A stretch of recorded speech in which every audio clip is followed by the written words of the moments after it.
Next big decision you think you'll make in your life. It doesn't have to be true, but what's the next big decision you think you make in your life? And I'll think of it for myself too. Why you think? Maybe Go on. the partner I choose. Yeah. Because I think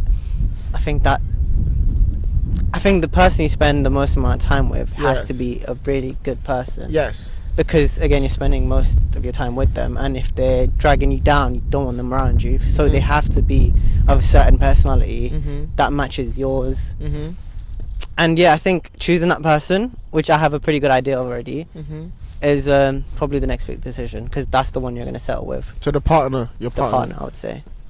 I agree too. Because I think a lot of things outside your workplace can improve around that. A lot of things outside of just choosing your partner can improve. So you think like once you pick the right partner, other aspects in your life also start to improve? It's clarity, right? If you feel more like people when they choose their partner tend to sometimes feel more settled in life. When you're settled in life, you feel more comfortable. It's one of those things that you don't have to worry about. So I think for everyone, finding a partner, it doesn't just have to be a relationship, by the way. It can be a friendship, a partner in life, like literally friends that are going into business ventures or anything. Just finding that maybe one person or two people. If you have them, it's just one less thing to worry about, and it's a stability in your life that you can build other things around.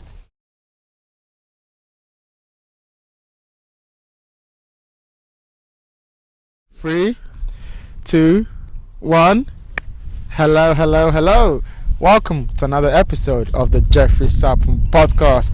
Today we're out here in Watford, in the park in Watford. I'm just trying to talk a little bit because apparently when I started too quickly and people want me to start again. So actually I might keep the little part we had from the beginning as like bloopers and see you walking.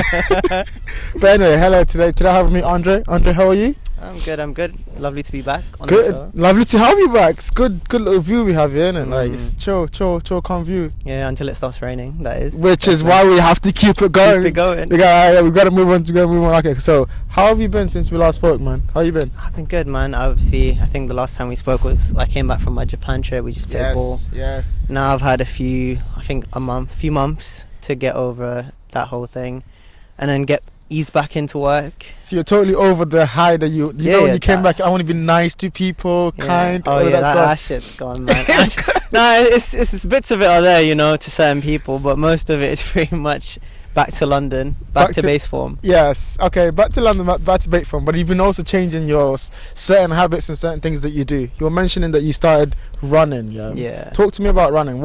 Why did you start running first off? That's a good question. So I don't know. I wanted to do something other than going to the gym. I know I can run on a treadmill. We've got step machines, we've got rowing machines, but I don't know. There's some kind of like euphoric feeling you get when you run.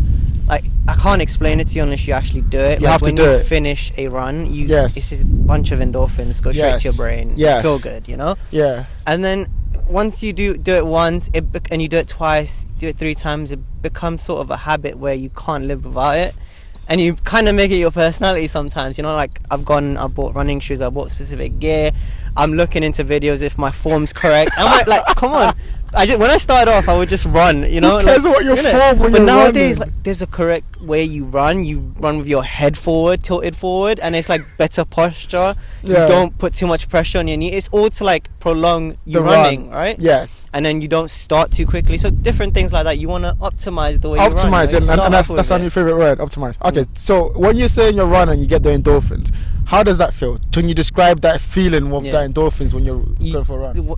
It's really annoying because you can't get them before. You have to complete the run. It's one of those things. You have to finish the run, whether it's 10 minutes, whether it's 5 minutes even, but whatever run you do, whether it's high intensity intervals or like a long distance run, you'll get it at the end of the workout, And it's just, I think it's a constant battle of just chasing those endorphins. Maybe it's kind of like a drug in a way, in a good way. You just want to feel that same way again and again and again. And then also you create personal goals. Like, so say I'm trying to run 5K. So it started off with just running that 5K because I can't do the whole thing straight away, It's a long distance. Once you get to that point and you run the whole 5K, you want to be, okay, I want to do this quicker. But then you've got other fitness goals as well. So you just balance the whole thing to just make it perfect for you, because there's no such thing as one way of running. Yes. Like you don't just have to be a long distance runner. You can mix it up. You can mix it up. I feel like for me, like I'm maybe a medium, because I do like this 3K run that's like out of my house, around this park, and then back again. Yeah. And it's like half an hour, but it's like, when it started it was half an hour, and now it's gone to a point where it's like 22 minutes, 23 minutes. And it's like, when you do it, like for me, stuff like running and working out, it's part of my routine. Yeah. It's part of my day. I think it might be a positive but also negative, that I have to do that to feel like my best throughout the day. Is that what you're at, where you're like, I have to do this? It's like a routine thing where you want to do it because it makes you feel better. Yeah, I think it didn't start off that way. I mean, when I started doing it, I did do it to improve my life. And I think I've been doing it for like a month and a half now. So I've found the benefits of doing the running in my actual work life. I go into meetings with a clearer head. Yes, just feel better. You're more like aware. You're more like, on it. Whenever someone asks you questions, even I think you just be on it. You know the answer, even though the running doesn't help. You know. I mean, it must, right? Some brain chemical level, right? Neurons. There's some endorphin. All right. What's your favorite memory from running? Like, was it like the first time you ran and you're like, oh, this is amazing? Like, did you have a view that you really liked or something? I think it's when I basically did the long distance run for the first time. When I completed it, it felt so good because it was a journey I usually take with my car, right? I drive. I would just drive my car, but I was like, you know what? I don't want to run. I don't want to go gym. It was about 5 o'clock as well, right? So it's pretty dark outside the UK. I was like, I could go gym. I could do this on the treadmill. I could stick the video on being on a beach. But you know what? There's something just like gravitating. Being outside is different. Being outside, just running out on the roads and wherever you can. And then I did it. And then when I did it, I got to the other place. I was obviously shattered. But I think 5 minutes later, I just had this amazing feeling of what I was just engrossed in everything around me, you know. Whereas you're on a treadmill, you're looking side by side, you're just surrounded by walls. You're more present, But in this moment, you're like, oh, this scene's changed. Now you're looking at trees. Now you're looking at something else. Or everything is so much stimuli that's going on. I think it just keeps making you want to go further rather than compared to a treadmill where you're just walking. Just one thing you're just doing over and over again. So in that, obviously that run must have been difficult. How did you keep motivating yourself through all of that? Like, what were you telling yourself? Well, I had to get there. I had to get to that point. I can't go back. I can't take an Uber there. I don't look like an idiot. Half a run. I just had to get there. Yeah, it was just that end of tunnel sight. Yes. You know, I had my music on. Yes. I had my playlist set up for like the entire way, so I wasn't on my phone constantly. Also, another thing that's helped me was like I have this watch, right? It calculates my running, like how fast I'm walking, my pace, my distance, my heart rate, how many calories I'm burning. So it's just all of these things that you want. Literally that, a Fitbit. I have the same thing, So like that's another thing, because again, you want to optimize, you want to be more efficient. Measurement. So you just track these things every time you run. So if this was my first time, obviously, so I didn't want to give up at the first hurdle. You want to make sure. And because I didn't give up at a hurdle, I've been able to go again and again and again. 100%. And I think like to even my experience of it, like running was the first thing that I did was hard. Like I remember when I was like doing my it was like coming out of uni or doing my master's degree. When I started running regularly, I felt better. It felt like a hard thing that I could do, get out the way in the morning. So like the rest of the day was much easier. And now I've gone to the point where I can like actually measure and see the progress that I'm making. You feel fitter. I feel like that's most important. When you feel fit, you feel better. You know what I mean? Your whole body as well. Your whole body as well. It's not, and it's not even just running too. Like to like even pivot to another topic. It's also eating. It's also like the things that we eat. Talk to me, because I know that you've been going on this also journey where you've been also fixing your eating too. What's that been like? So like I would say changing my eating habits was part and parcel due to my fitness journey as well, like starting running. I can't eat bulky meals, and also I can't eat crap, you know. Like I feel like when I first started, my performance was so crap, it got me down, because I was like, this is really annoying. I know I just started, but I tried to find ways that I could improve that don't just involve running every day, because you can't run every day. Like it's taxing on your body. You gotta find other ways, other things in your life that you can improve on that help you running. So one of them obviously is weight training. I mean, not crazy weight training, but like just enough to get stronger muscles so you can last longer. Another one that we were about to speak about is literally food. The food you eat, I mean, I'm sure everyone should know this, is like the food you eat is so important, because it's basically like putting petrol in a car, you know. I'm worried about that. I'm worried about that camera. Sorry, go on. Yeah, it's just the wind. Right now. The wind is mad. But yeah, sorry, go on. Like put petrol in a car. It's how you energize yourself. Exactly, it's how you energize yourself. So if you put crappy fuel in a good sports car, it's not gonna run to its maximum capabilities. It's still crappy fuel. It's still crappy fuel. So same way, if you eat proper foods, and one of the changes I've made is I've started eating whole foods, like beef, steak. Same thing. Steak, chips, eating a lot of greens, and just cleaning up the diet from eating lots of fried food. Like when I came from my trip to Japan, my friend Amir would always like tell me, "You eat a lot of fried chicken, man." I'm like, look, he's right. I love fried chicken, but you gotta like come to a realization that you gotta balance it out. Yeah. So what's your go-to? What's your go-to meal? I would say like literally just that: steak, potato, and broccoli. Steak, you can make it however you want to eat it, but I think that's probably the best meal. It's one I wouldn't have every day, maybe limit to 3 times a week, but it's one of those meals where you eat it during lunch, like 2 a.m. You don't want to have it before you sleep because it's obviously very difficult to digest. Yes. But if you eat it at the start of your day, you feel so energized for the rest of it because it's carbs, nutrient dense, and you've got the broccoli too. So do you eat 3 times a day? Let's break it down. Yeah. You eat 3 times a day. 3 times a day. Breakfast, lunch, and dinner. Yeah. What do you have for breakfast usually? Breakfast, I wake up with like it's like a acai bowl. I don't know if it's an acai bowl, but it's basically yogurt, blueberries, raspberries, strawberries, bananas, and protein. How come that? How come you start with that? I usually don't eat breakfast, right? So I was like, okay, I need to change that. Maybe not eat a big meal. So I need something light to start me off for my day, and I think like oats in general with yogurt is really good. It also helps my digestive system. Now that meal that I just said, I don't usually always have it at breakfast. Like sometimes I have it before I sleep because it aids in digestion the next morning. I'm not a reputable fitness. Listen. Neither are we, to be fair. You could try it. You can try it. It works for me. It works for me. It might work for you. You can take it with a pinch of salt. I'm not reputable. Listen, if anything goes wrong, if you're allergic and you don't listen, I'm telling you. Okay, so then for dinner, so you're saying for dinner you usually have something light because you know about to go to sleep. Yeah, because I'm about to go to sleep, so I try to eat less carbs. So I eat more like, if I was going to have steak, for example, for dinner, I know I just said not to, but I'd just have the steak. And I would have it way before I sleep because I found that eating lamb, steak, all these like red meats especially, is so difficult to digest before you go to sleep. So usually I stay clear of them before sleeping. But yeah, I start off with a light breakfast. Biggest meal of the day is probably your lunch. Yes. And then I've started eating boiled eggs. Boiled eggs I find like, I don't eat the yolk. Just I don't like by itself? By itself. Just salt and pepper, boiled eggs, 5 boiled eggs, boom. It's so nutrient dense, man, and it's so small as well. It's not a big meal. It's like a snack or what?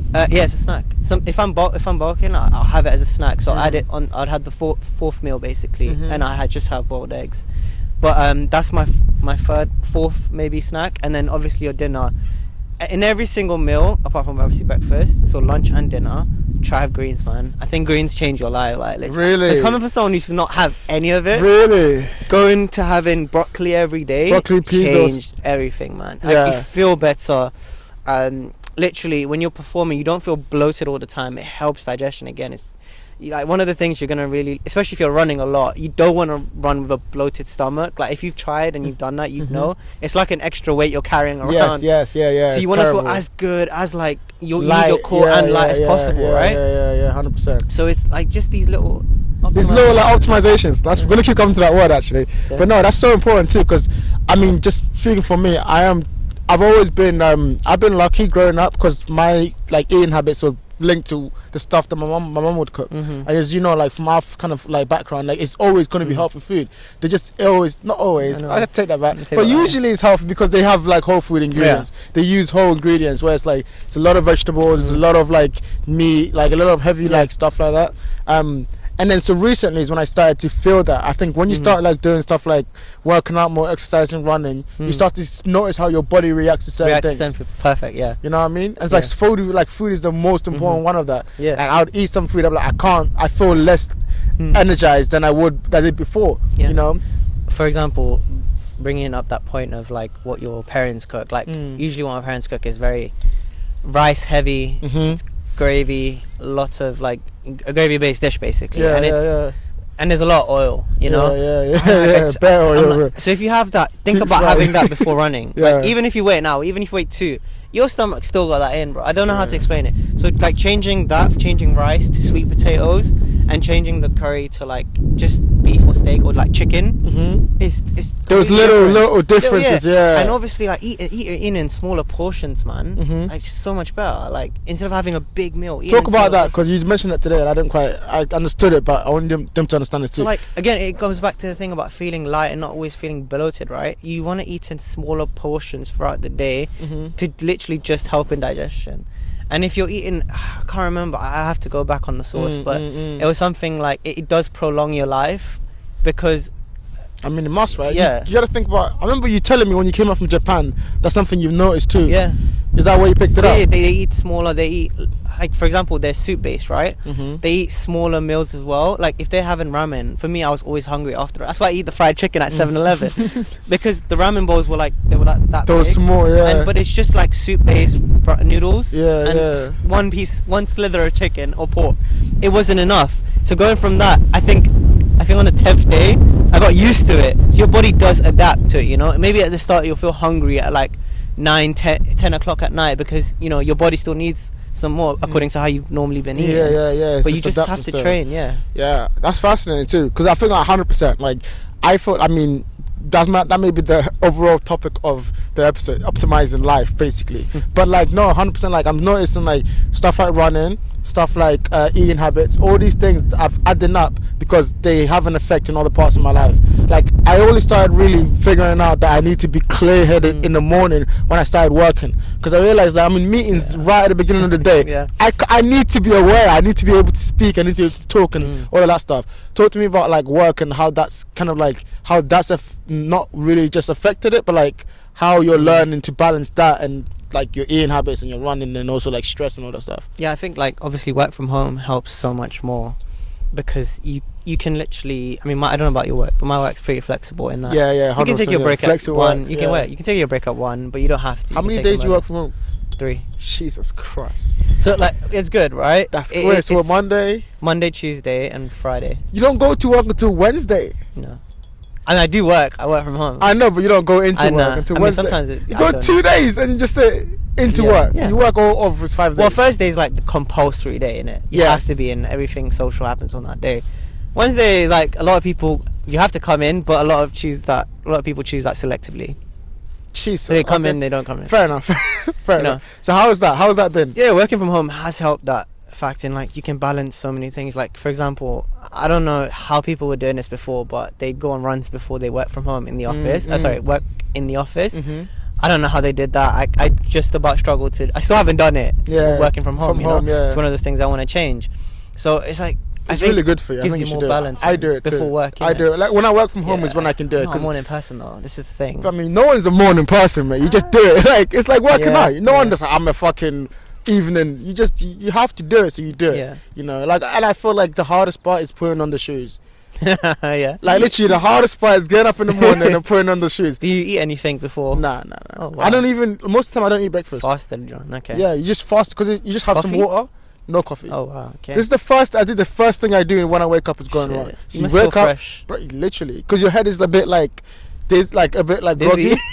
groggy, dizzy in the morning because you haven't ate. You just woke up. You're still kind of figuring like where the fuck you are. Then you're out in the cold, fresh. Like boom, you're awake now. By the time you get back, it's like okay, now I'm ready to work straight away. Because especially for me, when I work from home, we have a ton of meetings. So like you're in meetings straight away. You're prepped for those meetings and all of that stuff. Speaking on that, actually, how have you handled the stress of more responsibility at your workplace? Oh, well, handling it. I'm still handling it at the moment. You're balancing it, but I haven't mastered it at all, actually. But it's one of those things that just hits you. So you never get it when you're ready. You know, they'll never give you the responsibility. Everyone says they have a plan, right? But I'm sorry, once people leave, the plan just goes to shit, and then you obviously have to adapt, right? It's Mike Tyson. Everyone has a plan to get punched in the face. I love that. So we got punched in the face. 2 people leave, and literally it's me doing a manager's role, basically, right? Or close to a manager's role.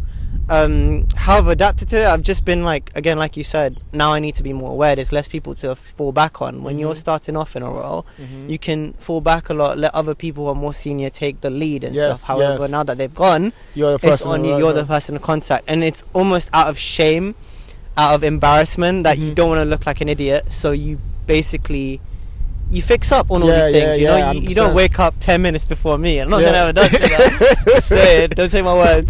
But no one's watching you. It's fine.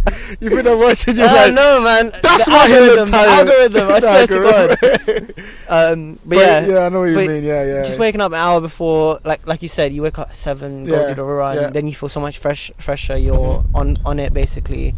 What's the hardest thing you found about the added responsibility? Like, I know obviously there's more. You're like managing people, you're managing your own workload, like trying to like make sure everything's running. What's the hardest part of all of that? When you don't know what to do and there's no one to turn to, so you just gotta sort it out. You just gotta like wing it. You just gotta wing it. That's the toughest, because shit can go to the fan so easily, and when you're dealing with a lot of money, yes, and you're the person responsible, yes, that chop is gonna be on your head, basically. Yes. So you gotta like deal with it. But yeah, especially starting like someone that's new. I've only been in this for 5 months, 6 months now.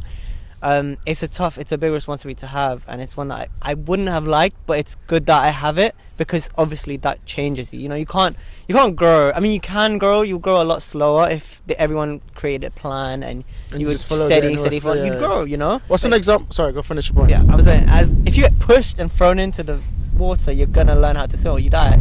It's kind of that sink or swim. What's happening right now? What's an example of that? Like where you've been pushed in the water and you have to learn how to swim? I can't say. Oh, fuck. That's crazy. I can't say. That's crazy. I wish I could say it, but okay, but no. Okay, cool. Let me try. It's like an experience. Just don't say the specifics. Yeah. But it was an experience that made you how to, like, you did something, you had to grow, right? Yeah. Like, or something like that. Was it early on in your? It was early on. I think I was the. If it's NDA, I might cut it out. Like, we'll see what I say basically. Yeah. So basically, I think it was 3 months in, and bear in mind we're all already understaffed, right? So this is when the 2 people that left that I spoke to previously are still there. Now both of them, this is kind of like what life was about to be like basically. So they both were off on this day. One was off during annual leave and the other was sick. So now all of a sudden the only person that's there is the guy that's 3 months into his job, and quite clearly he doesn't know what he was doing at that point. So it was just me handling all these different things and tasks, and we had a launch of a new campaign. Not gonna say for who, not gonna say what. A new campaign on Monday, and this was a Friday. And obviously a golden rule in media is never launch a campaign on a Friday. Why? Because no one's available on a Saturday or Sunday. I was there responsible for making sure this goes to this vendor, that goes to the accounts. I was basically the middleman in this whole thing. Yes. I'm still new, so it was tough, but I got through it, you know, and nothing went wrong that they told me about. But I think it all went alright. And then once you conquer these situations, I don't know, it's like a link that just opens up in your mind. The next time you're faced with these situations, you deal with them so much better. Like, it's just like you don't actually think that much into it. It just happens as if on instinct, and I think that's what experience is. It's literally just instinct because you've done something over and over again. 100%. And like you say that experience, and I'm laughing because I've been in that exact same position. And like my job is like literally being the person to make sure everything goes well. So if something messes up, it's on me. And so it's literally like so many times at the beginning I was like, what do I do? Because I felt like I was drowning all the time because everyone else knows what they're doing and they're doing their job and they're making sure they make it look so easy. But then you're like, how do you even figure this out? Like, how do you even go from step 1 to B? And also when you work with big companies, you feel the pressure even more. And like the people you're working with, they're chill. They're like so like, oh yeah, but even sending emails was long for me because I'm like, I might make a mistake. And you overthink certain situations. I think that's one of the hardest things when you're new as well. You beat yourself up over not being able to do the same job that people who have been there for so a long time. Yeah, exactly. And it's not possible. It's an literally almost impossible target to have for yourself because they're only doing that because they have the context of previous. You know, there's a saying that they go by in my workplace. You don't know your shit until you run a whole campaign from start to finish. Yes. You know, because you've seen everything happen, the good, the bad, the ugly. Literally. So you know what to expect. Exactly. Yeah.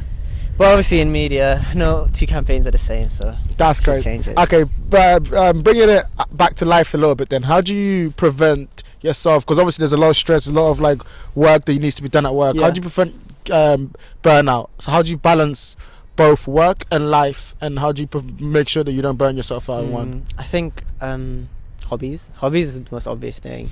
Going back to what makes you happy even as a child, you know, like that's one of the things, nostalgic watching nostalgic shows basically. What's that for you? What's some hobbies and nostalgic stuff? So for me, I used to always, I would play football. When I was stressed, I'd go out and play football.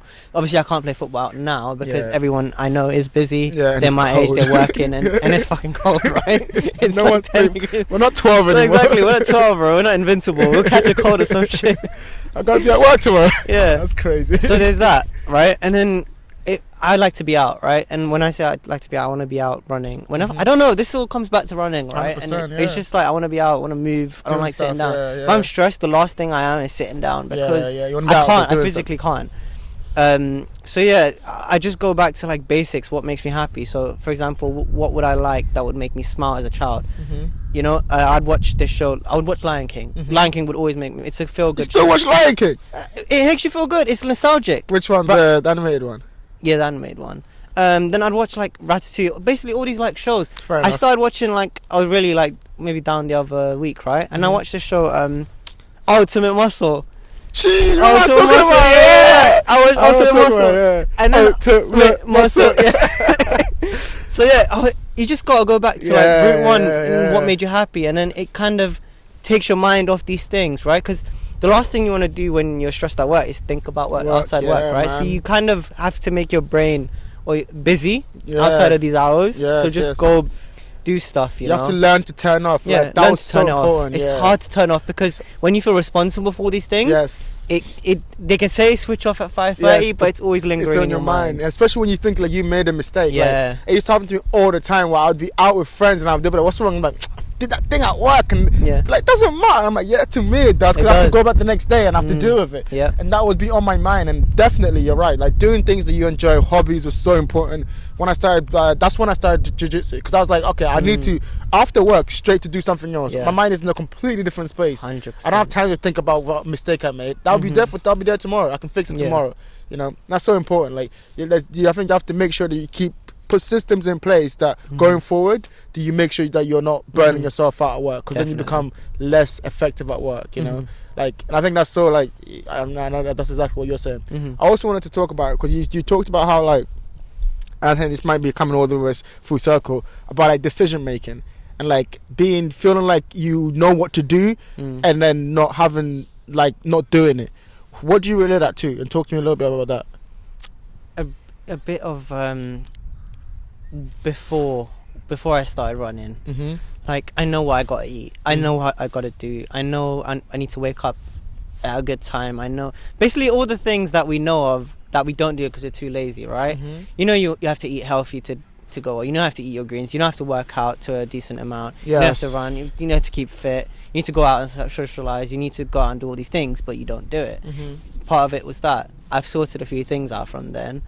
But I think when I said that to you, it relates to more of basically being full in on one thing, because I feel like you can't be successful in anything that you do unless you're 100%. I don't know if there's someone that's you're 100% right. You can't. It's so impossible, because if your heart's not in it, you're gonna do work. It just won't be to the best of your ability. Now that can be different for a lot of people. Some people can function to a good level by not putting their full heart's work into something. That's good. I wish I could be one of them, but it's not the case. Yeah, no, I don't believe that either. Like, I feel like those people, they want to put that much effort into it. Like, the reason that you care about something is because you're putting effort into it, so you want to see it do well.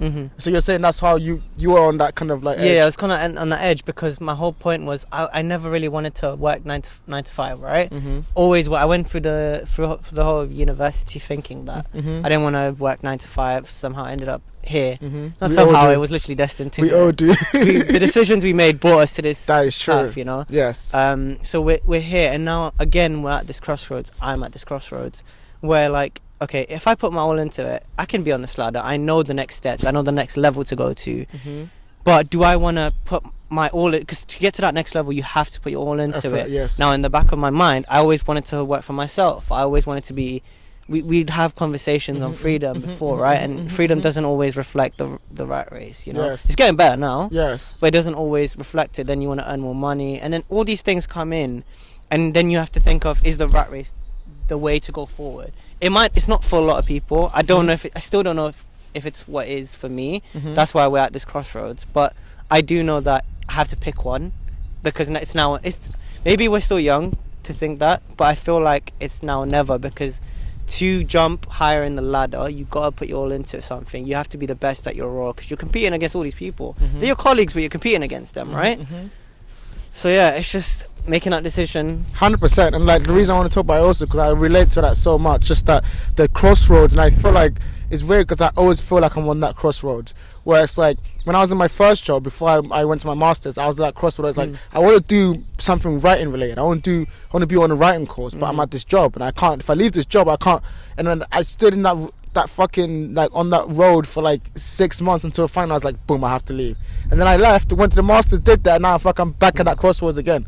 I feel like I don't think there is an answer, because I often think about this too. There are some questions that don't have answers to, but you have to kind of like do it in the moment to moment. You have to think about it. You have to think about like in that moment, how am I optimizing for the best decision? Again, come back to that statement. It's like maybe the best decision right now is for us to learn as much as we can in this role, because we're learning stuff. Like I'm pretty sure like your last work day you learned something new. As long as you're learning something new, you can use that experience later on when it comes to you doing something different. Do you agree with that, or do you think like sometimes we get stuck in that job where we get stuck in that role? Again, I think that's for us to find out now. Even if we answer yes or no either ways, we don't know. Like you can look to people who have done that, but then their life is in a different situation. The reason they made the decisions are different. Some maybe, for example, like if someone's who wanted to be an entrepreneur, right? And he chose the rat race. Why did he choose it? Oh, he had a kid coming along. Makes sense. You know, we can both be on the same situation. Then that would be a better way of making a decision. But what do you think is the link between us overthinking and making decisive action? Because I have to think about that too. Because like maybe the problem isn't the fact that there's a problem. The problem is the fact that I'm overthinking about the problem and then not making a decision. Do you see the difference? Do you struggle with that also? Yeah, I think everyone. I mean, the people that don't are like probably at CEO level and stuff like that. But even there, I think there was they do, because they've got bigger problems. But I think there's a way. I don't know if there's psychologically a way. Experience, maybe. Experience comes into play, obviously, but I think there's a psychological way around decision making where you just gotta choose something. It's calculated decisions, right? Yeah. It's not like just like you're a good decision maker because, I'm gonna walk. It's raining outside. I'm not gonna catch a cold. Am I gonna catch a cold? You just do it. That's not a calculated decision. It's a decision. You made a decision. It's easy. But obviously now you got to think about actual decisions that make a difference. I saw this thing. It was like if you don't learn how to lead, you won't get what you want in life. Does everyone have to be a leader? Maybe not a leader, but like then you won't get what you want in life. You're getting what that person in front of you is leading. You know, it's like there's also another thing. It's like Dave Chappelle. He has this special when he talks about it's like there's one dream that wins. You know, like in any given situation there's a dreamer and we're all following one person's dream. So at your workplace you're all following that CEO's dream. At my workplace, same thing. They had a dream, they put people on, they hiring people, bringing a vision to the company and then leading everyone in that vision. You know, we're all following that person's dream, and you gotta understand when you want to follow your own dream and then when you also think like that's when you make the decision. That's when you make the decision. That's when you make the decision then. When you want to follow your own dream instead of following someone else's dream. Yeah. I can't, there's nothing I could put that would make it better than what you've just said. Yeah. But how do you know when the difference, like, what is your dream, for example? If I was to ask you, what is your dream? What would you say? Can't put me on the spot like that. Nah, it's not on the spot. You can think about it. You have an expensive vision here. What is your dream? Let's get comfortable and just ruminate. It doesn't have to be a proper answer. But what would the dream be? What does it look like? The fuzzy outline of it. Getting out of this country, first of all. No, you're gonna edit this bit out, right? Like, you're gonna edit it in a way when I come up with the answer, right? Sorry, this part is good. My mind's completely blank right now. Yes, I can edit it. I have so many different things, right? Fuck you. I'm not gonna edit it. I'm not gonna edit. This part is golden.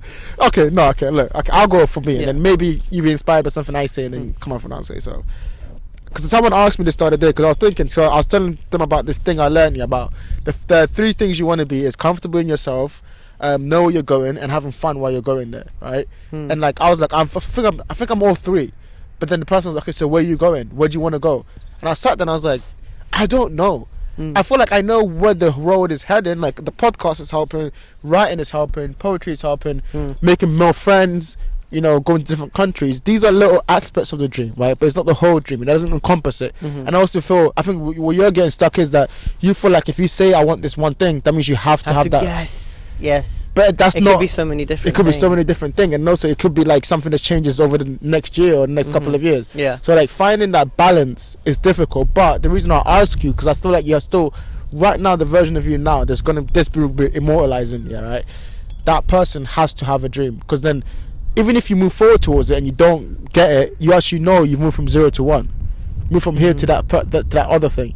That's why I'm asking you, what is the dream that you're seeing now? Maybe it could be something small, making more friends, going to this thing, but there has to be a vision, something that's guiding you a little bit. Do you know what it is? Yeah, I think, now thinking about what you said, I think it's literally being the best that I can be. That's why I've gone on this optimization journey. It's starting off with little things like eating right, exercise, and all of these things. But now that's going to translate to work, hopefully. Yes. Where I'm like more clearer, more on it, doing better, getting more responsibility, growing up there.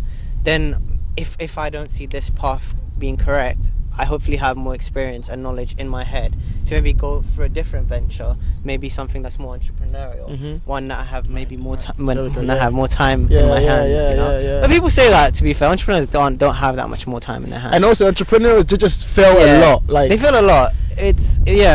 That's all it is, just failure, but never giving up. But then when they do succeed, they succeed tenfold. Of course. And also they're succeeding within themselves, because they've actually gone after the thing that they want in life. Imagine the endorphins then.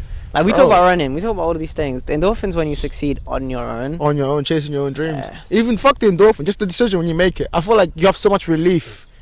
Once you make that decision, you have so much relief. There is also that one thing. I think you went to Ghana, I think, and you taught those kids. I think that one inspired me a lot. I still think about it sometimes. Like one day I do want to do something like that. 100%. What I would do it on, I still don't know yet. Like you knew it was with English and writing, right? Because you have that skill. Right now, maybe I'm still in developing that skill that one day I would use to teach people that don't have that the resource or opportunity to get that. And 100%. That's what I'd go for. I wouldn't go for people who already have the means to find it elsewhere.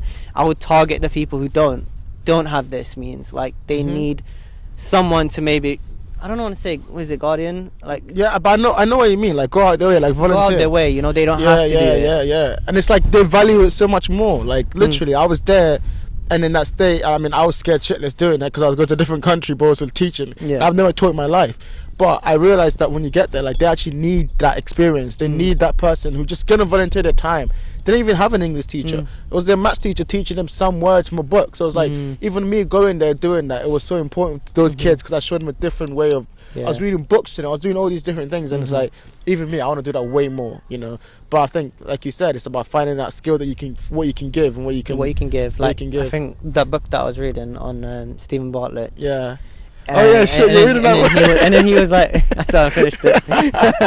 and then I think I was so into it around the first 8 pages. And in that first 8 pages, he said something like, there's no point helping people if your buckets are not full. Yes. Because you have nothing to give. Yes. Right now, I don't have that enough to give people where I can go out my way and do it. I think you have a lot to give. You're just not seeing it. Yeah, maybe seeing it becomes part of that, basically. That's what you need to get. But I do think, like, help yourself before you can help others. Because then when you do help others, you can help them tenfold. And they're going to be way more appreciative also. Like, like, and okay, here's a. And them being appreciative is not onto you, is it? It's you're right. Person. It's not, because you don't want to become too full of yourself. It's not why you don't. It's not why you do it. Yeah. Sometimes, Sometimes.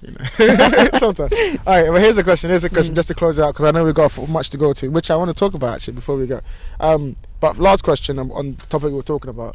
What do you think is the next big decision that you'll make in your life?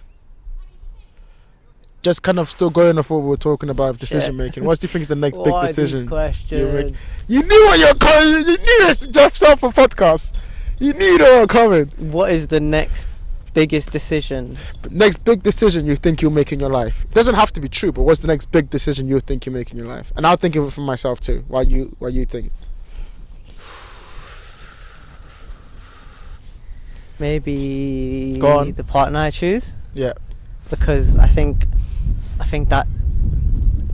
think the person you spend the most amount of time with has Yes. to be a really good person. Yes. Because again, you're spending most of your time with them, and if they're dragging you down, you don't want them around you. So they have to be of a certain personality that matches yours.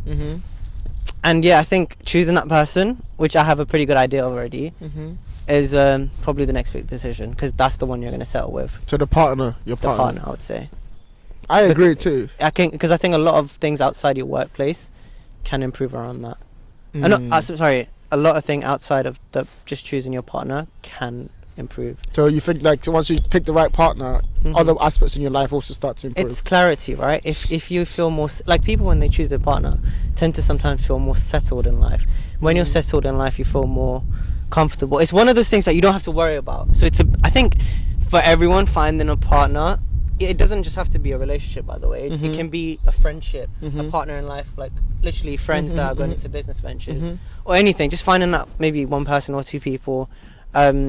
If you have them, it's just one less thing to worry about, and it's a stability in your life that you can build other things around. I 100% agree. I think for me, I was going to say that too, but I think I might say something else. But just quickly on the partner thing, I feel like, I'm at a weird crossroads, because I feel like the more I do in life, so the more I do this podcast, the more I do the writing, the more I do my work, I have less time and less of time.